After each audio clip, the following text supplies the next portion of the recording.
Yo, yo, yo, welcome back to another episode of Nestor Setup. We are on episode number 5. I just want to apologize. There has been a massive lag for several weeks now. Um, we had another episode done. That boy Fabian had come back in. We had done another Chivas recap. Unfortunately, we were trying, or I was trying, with the help of Fabian to do more so in terms of like sharing the screen, just enhancing the podcast. But it was not. Um, there was like an audio issue. Audio issue. We tried to resolve that, and it was just not happening. So that episode will not be released. Um, I was slightly discouraged, but that and more so just been pretty busy. Professionally, there's been a lot of changes, so it's been um been a little crazy. And with that discouragement of that episode that was not able to be uploaded, that, mm, you know, some of the reasoning for the lag. But, the plan was for one time a week. That is still the plan. We plan on doing this one time a week. But, um, you know, it might not be 100% every week, based on what just happened.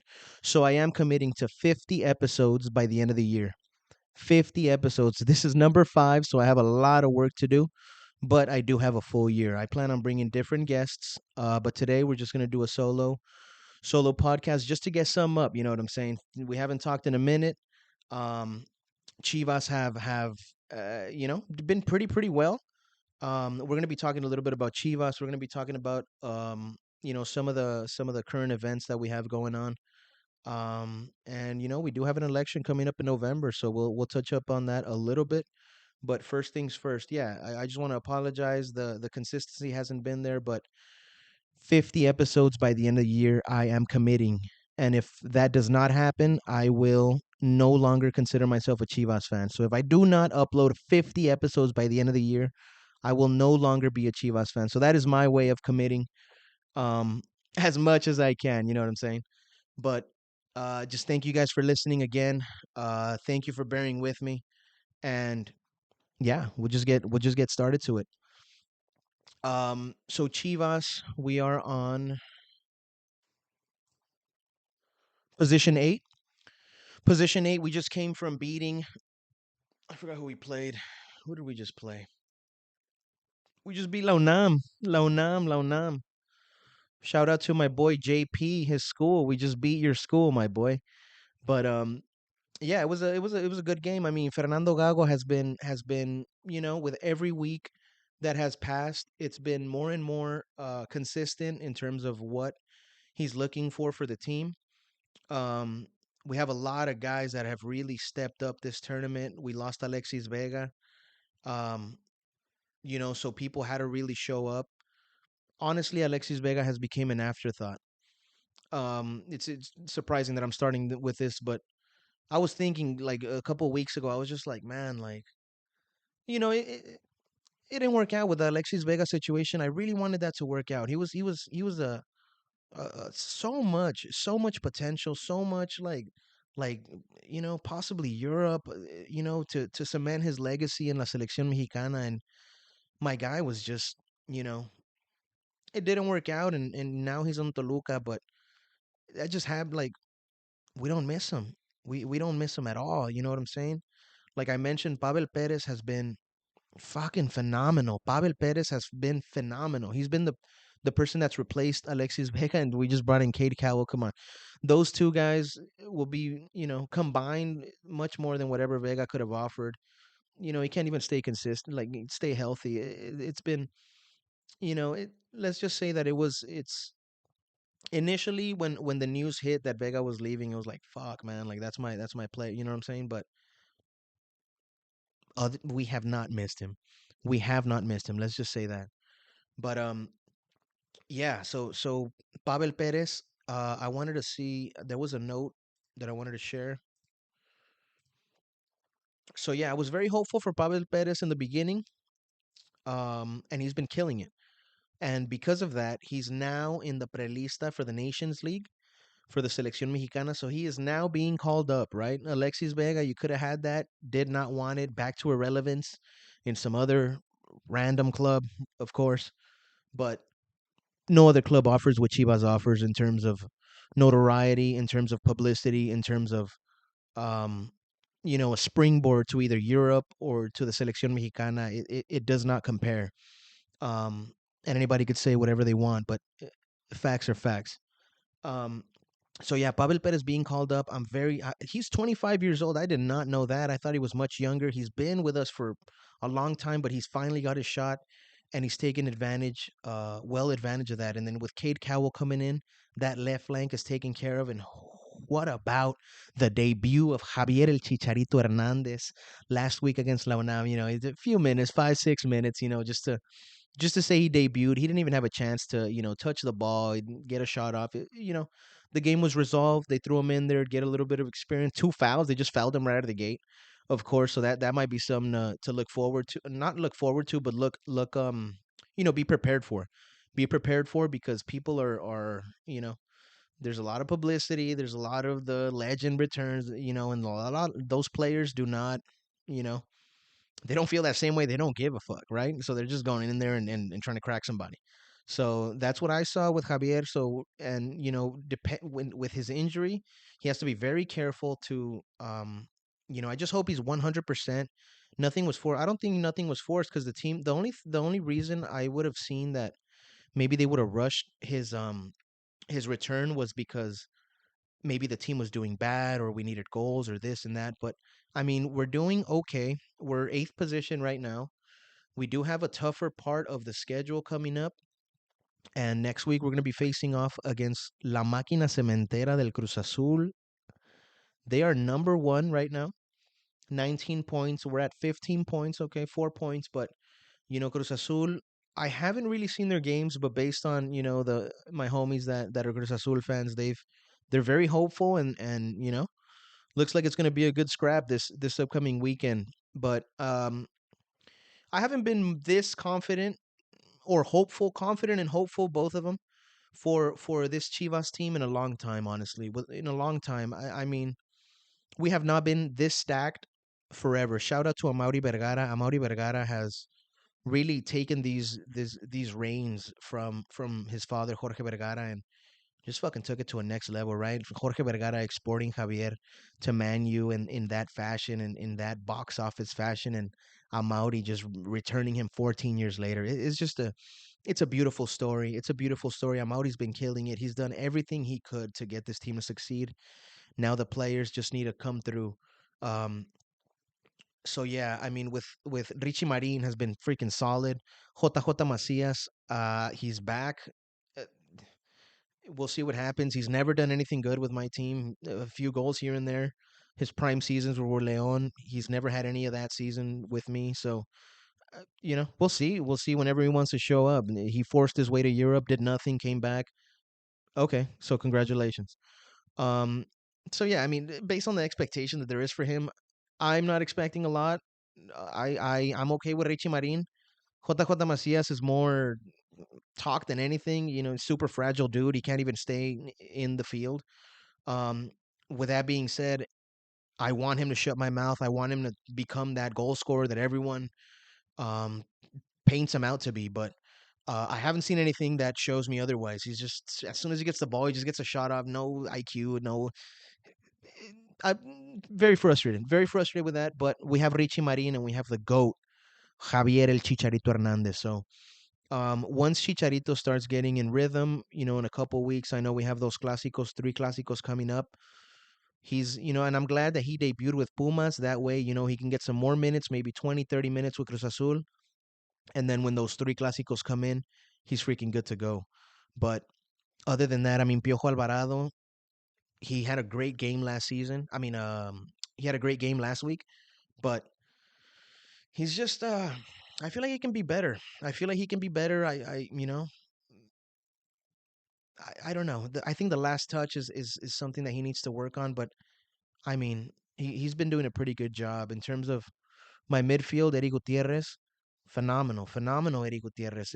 He shut my mouth completely. I never thought that he would be able to play that CDM position Obviously, Fernando Gago had said otherwise. Fernando Gago played center mid in his day, so I'm sure he's working closely along with him, and that can be like a result of Fernando Gago, right? Of that Eddie and obviously because when he came in last season, he wasn't 100% physically fit. He was forced a little bit in there, and that's why he got injured. That's why he wasn't the same player. That's what he said. So and with the addition of Fernando Gago in that position, knows the position, you know, gives him that respect of that important player. So and Pocho Guzman, bro, and Pocho Guzman, wow, he doesn't he doesn't do like he's not that guy that just takes the ball and like he's like super flashy or nothing like that. He messes up sometimes, but the dude is a freaking líder de goleo, bro. Líder de goleo. Fucking Victor Guzman with 6 goals, bro. It's incredibly ridiculous. Number two is Salomon Rondon with 5, Memo Martinez with 4, Eduardo Salvio from Pumas with 4, Brandon Vasquez 4. There's a bunch of other players with 4, but there's only one man with 6 goals, and that is Victor El Pocho Guzman as a freaking like center mid. So all those other guys are strikers. So, um, yeah, I mean that guy finds an he just puts himself in a position to score, and he's always been like that. Even with Pachuca, coming from behind, like that's what we wanted. He used to be like a 10 position behind the nine. No, that's not his position. He needs to come in behind the sorpresa, and he positions himself, and you know, it's just keep improving. Mateo Chavez, solid. Chiquete Calderon, I mean, sorry, Chiquete Calderon, that guy, that irrelevant guy. Chiquete Orozco, the next promise that's going to be exported to Europe for sure, man. If that guy can stay healthy and stay consistent, he's got the size, he's got the skill, he's got the character. He's a savage. He's a freaking savage. And El Pollo Briseño, bro. El Pollo Briseño looks like he's finally coming around, bro. He's always been a fan favorite. He's just messes up a good amount of times. Just penalties, just completely reckless. He's wild, but looks like he's honed down a little bit, and his aerial threat is just vicious, vicious. So Cruz Azul America, you guys got to mark my man in tiros de esquina, tiro libre, anything like that. That man is dangerous. And with that injury for Tiba Sepulveda, I don't see how Tiba Sepulveda comes back because Pollo Briseño is not giving up that position anytime soon. Chiquete Orozco will not be out of the team. I'm not putting him out of the lineup either. Alan Mozo, phenomenal. Tala Rangel, he had an error maybe a couple weeks ago, but that dude's been freaking solid. And from what I saw from Wally in the CONCACAF Champions League, he's been freaking solid. So um, I'm comfortable with. I'm telling you, that team is freaking stacked. Brizuela and the bench, Chapo Sanchez, Vestidor guy. Like they have Cade Cowell has been fucking phenomenal. Cade Cowell. So there's a lot of promise with this team, man. I'm very hopeful. I talked to Fabian at the before the beginning of the season, and my expectation was champion. Maybe I was being a little bit maybe my heart was giving that pronostico, but if my heart gave that pronostico, now what I've seen, like my brain has matched where my heart's at. So you know there is this is the season. This is the season. You have Javier. It's a fairy tale season.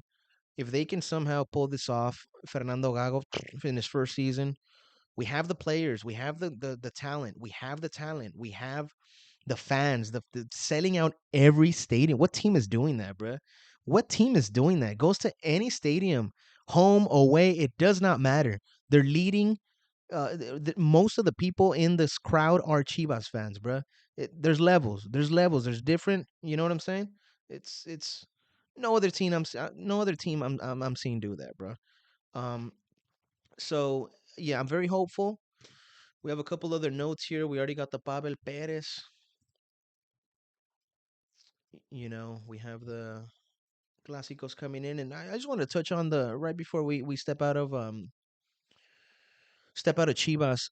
The arbitraje has just been horrendous, horrendous, and I'm not the type of person who usually complain about arbitros. I get it. Sometimes they go your way, sometimes they don't. But fucking this time has just been every time is against us, and even same plays like this the penalty that they called against Pumas. Like there's been twice that we've kicked the ball. They hit the player on the leg, and then it hit his hand. And the fucking ref is like, "Oh no, it was an accident. It was an accident." Okay, perfect. So now I understand the rule. But then this game against Pumas just happened. Chiquete Orozco, it hits his leg, then it hits his hand. The same exact play that I've been seeing that has not been called on us, and now it's being called against us as a pen. So I just don't know what the hell's going on. I know that Chivas are possibly talking out of getting out of Televisa. So I don't know if Televisa has, send a message out to f them over. I have no idea. I have no idea. I heard they might be going to Amazon Prime, which would be fire. Just let's let's we're always the innovators, right? Chivas TV. I don't even know any other team that has any type of televisora or narration like that. So their own televisora like that transmits their games, that does the behind the scenes things. There's levels, bro. There's freaking levels. So I'm really excited for this team. Um, and yeah, I have high expectations for Kate Cowell. I have high expectations for Javier Hernandez. He's the man, bro. He's the man. So once he gets in form, it's gonna be go time. It's gonna be go time, and we'll see. It's gonna be a good test, right? This upcoming game against Cruz Azul is gonna be a good test, and then from there, the next three games with America. I'm not sure if they're right after or but they're coming up. They're coming up in March. So we're gonna see where we really are, where we really stack up against everyone else. So I'm very hopeful. We'll see what happens. And yeah, I'll be updating you guys um with more information and whatever my opinions are, and whatever I see that the team is doing good, whatever the team is doing bad, then we'll go ahead and share that in this forum. But other than that, yeah, it's not going to be that long of an episode. I just wanted to get something up, you know what I'm saying? It's been a long time.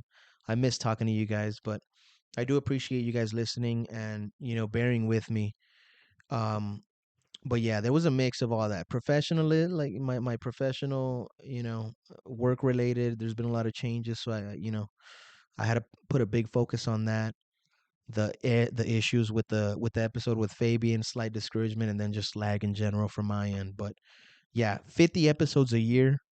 By the end of the year, I'm committing to that 100%, and that will happen.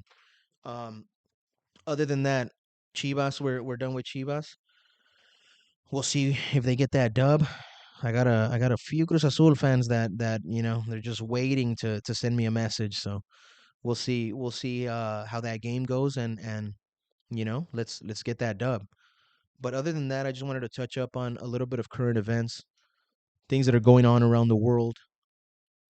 Sometimes we forget about all the craziness that's going on around the world just because and I'm 100% right there. Like we got busy lives, we got family stuff, we got crazy things going on. So we just forget sometimes that we are blessed. We are blessed. I'm blessed to be in this situation to even have the opportunity to do this podcast or just being comfortable, man. Not a lot of people in the world um can live like that, right?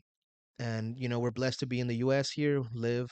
Other US has its issues, but it could be worse, man. It could always be worse, and that's with most situations. That's with everything in general. But something I wanted to touch on is there was like a protest. There was a R.I.P. to Aaron Bushnell. He was a U.S. airman.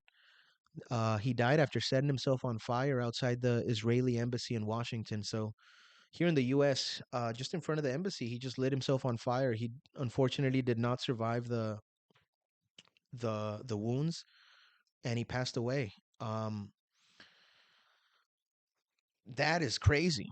That is crazy. His reasoning was for the Israel, the Gaza war, the Israel war, whatever you want to call it.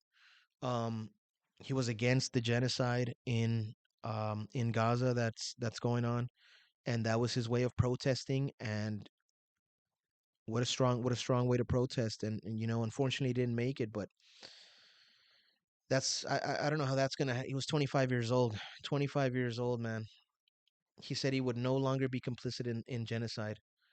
In a video aired live stream on Twitch, he was from the Air Force. So it's just unfortunate that this happened. And why are we even why? It's tough to say why that conflict exists. There's been hundreds and hundreds of years of issues. Um, but we are doing our part funding Israel, and at least in some ways enabling this type of behavior. But again, Hamas did start all of this, so it's just unfortunate for all the people that have to suffer, the innocent people that have to suffer, and with this as well, if that conflict doesn't continue, or if it would have ended already, or if it would have came to a resolution or something like that, this serviceman, Aaron Bushnell, would have still been with us. But R.I.P. to Aaron, man. He gave his message out, and I wish he was still with us, but that just shows how volatile the situation is. And just to piggyback off on that, um, Biden was just able to say that there might be another pause, another ceasefire by next Monday. Again, that doesn't really matter. You can pause the massacre for however long you want, but if you're just going to continue it after, then what are we doing? But again, there's a lot of political things in stake, economic things in stake. There's a lot of behind the scenes things that go on. I don't know everything. I don't know exactly what's going on, but it's just unfortunate that innocent people have to suffer, and they see it as like some kind of game, but there's lives being lost. There's lives being lost. How can that be a game? You know what I'm saying? But they that's how they play it. Politicians play it like that, and you know, politics is gonna politics. So yeah, they say there might be a ceasefire hostage deal. So there might be a hostage deal. Hamas still has some hostages, I believe, American, Israeli, it's multinational. So it's we got to get those hostages out, and we have to end that conflict. We have to stop that conflict. That conflict has then that resulted in those issues, with those ships being attacked. Then our things can cost more, oil can cost more, because those tankers aren't crossing through that specific area. They have to go around because of the Houthis, targeting those ships. They're saying they're only targeting, so it's both sides just blaming the other side. But while each side blames the other side, there's people dying. So they're going to keep blaming each other, and we're going to keep enabling this behavior. I wish it would end. I wish it would end, but my wishes, unfortunately, don't have that much of an impact, Um, but I do wish that would end soon, and we can live in harmony. I know it's very difficult. There's so many things. But it's just letting people like live, giving them a economic opportunity to be able to sustain themselves, and being able to take care of their families, and having an honorable job, and being able to just live life, man. Just live life normally, and being able to buy their kids like whatever they need, and just going on like get an ice cream on Sunday, like still things like that, man. People, sometimes we take that for granted. Other countries or other places, or even in this country, there's other people that don't have that luxury. So it's just it just makes you think for a little bit, and you just got to be grateful for the situation you're in, even though it's I know we all deal with different things, and it can be tough, super tough. But just remember, you have health, you're able to you know if you have work, you can work, and help your family and help yourself, and do cool things that you want to do. So yeah, that's the plan, man. That's the plan for everyone. So we'll see how that plays out, man. We'll see how that plays out. But it's been a long time. um but yeah, hopefully that ends soon. And another thing I just wanted to touch up on, and we might be wrapping up around maybe 30-minute mark, maybe a little bit more before, a little bit before that. We just so the primaries have been, the presidential primaries have been, I think they got like 4 or 5 states now. I know South Carolina just happened, and Trump beat Nikki Haley again. So it looks like Trump is going to be the Republican candidate. The DNC did everything in their power so nobody would be able to contest with Joe Biden. So it looks like we're finding another Joe Biden Trump rematch. The two most unfavorable candidates of all time running it back. So nobody's excited about, I mean, some people are excited about that. I'm not excited about that. It's same old, same old. Um maybe one's a little better, maybe one's not. We also have RFK Jr. If some of you guys haven't heard of him, I recommend you to check him out and just see what his message is. He's a very smart dude. He's the nephew of John F. Kennedy. He's the son of Robert Kennedy, which were both shot and killed, either while president or running for president. Running for president was his father. He was assassinated, and obviously John F. Kennedy was shot in that video that is so popular. So yeah, he comes from a very political lineage, but he was an environmental lawyer, and he's been dedicating his life to like the environment, and suing those big companies that are polluters, and Monsanto that that like mess up the like the food source. Our food source is embarrassing. It's all about like making money. It's not about like, can I get the freshest, healthiest ingredients? Nobody cares. Not the companies. They don't care. It's how can I maximize my profits? How can I maximize my profits? People might be a little bit unhealthy. Oh, who cares? Who cares? That's the mentality. So you just have to find. you know, there's a lot of pesticides being used. There's a lot of genetically modified, or all the cows, they plump them up with like freaking steroids to being able to sell the cow to the butchery by weight. So it's just like non. So it's just, there's a lot of things that go on with that. So and he's been an advocate to to hold those that mess up, or that commit crimes, or that willingly do like negative things accountable. So he's been a lawyer for like, I don't know, 30 years or whatever. And I really like the way the dude expresses himself, and the message that he has, and the vision that he has, right? He was running as a Democrat. The DNC, the Democratic National Committee, did not allow him. They were putting all these parameters, and even now he's running third party, and he has all these parameters that, like when you're a Democrat and a Republican, you're already on the ballot. If you're an independent, you have to do like dumb dumb things that both parties have established in order to suppress third parties, which, you know if we're a democracy, democracy is let the everybody get on the stage and let's see who's the best. That is democracy, not these freaking games of like, oh well, no, it's just going to be me and you. No, let's make it hard for this third person to join us, and we're not going to debate nobody, and we're not. So it's embarrassing. It's embarrassing, honestly. But RFK Jr. is ready to debate both of them, and I would love to see a debate by both of them. He's a lawyer, bro. So you know what I'm saying. Joe Biden can barely you know get up on stage. So I would love to see that. I don't think it happens, just because they all know how it would go down. Um, but yeah, just check him out, man. Check him out to see how you know he's done like a Joe Rogan podcast. He's done a bunch of podcasts, and you get a feel, like when someone does a podcast, you get a real feel of how they are, right? You can do a 5 minute interview on CNN, and you can answer questions for 20 seconds, and you can put on a facade, and portray yourself as some way to the crowd. But when you do a 2 hour podcast, like, you may be able to hold that down for like 10, 15 minutes, but the truth always comes out, and you're able to really identify and see what's what. So yeah, check him out. I'm a fan of him. um and I feel he would be really good for the country in terms of like uniting everyone. And he has a lot of Democrats that support him.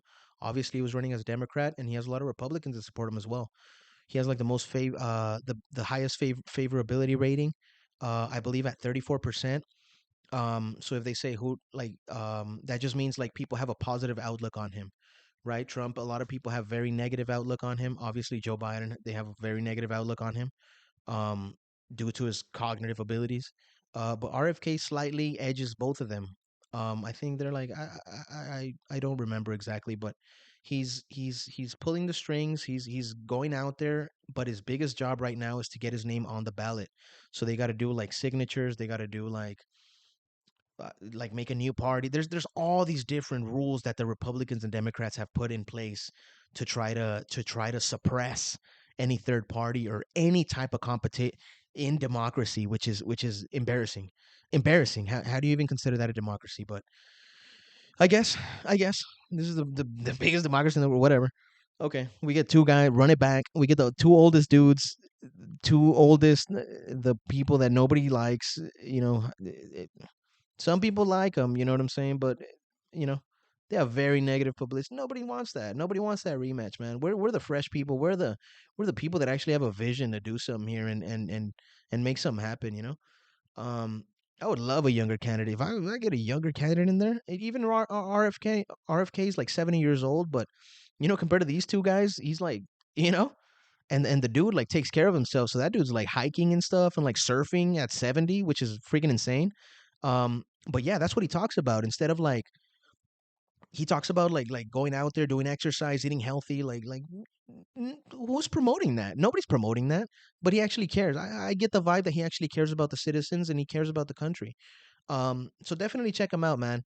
Um, but with that being said, and make the decision that you want to make. Just be informed. Be informed on all your options, and just know that some outlets will speak negatively about a candidate, but you just have to right? You have to listen to the Republicans, listen to the Democrats, listen to everything else, oversee sources, and then get all that information. I know it's difficult because it can take a long time, and like I said, people are very busy and are focused on different things, and I respect that. But these decisions have a massive effect in a lot of people's lives. Um, so yeah, just be really informed and don't be discouraged either to vote for third party. They say like, "Oh, why are you going to vote third party if your vote's not going to matter?" Why am I going to vote for someone I don't want to vote for? Just because it's no, I'm going to vote for who I want to vote for, and whatever it is, if you didn't get my vote, if then do something to get my vote. They don't do anything. So you know what I'm saying? I'm going to give my vote to somebody that I see is going to be best for this country, and they're going to be able to improve not just my life, but everyone's life in general. So that's what I look for. So be well informed and make the decision that you want to make. Um, but yeah, with that being said, message of the day. Oh, I don't know. Message of the day is just keep going. Keep going, keep going. Whatever you guys are working towards, either professionally or if you have a hobby like a side business, a side gig, there's something that you have considered starting but haven't really pulled the trigger and done it. It's worth a shot. Just try it out. Like, you know what I'm saying? You're never gonna know unless you do it. And once you start it, it's gonna be difficult to stay consistent, as you can see with me, right?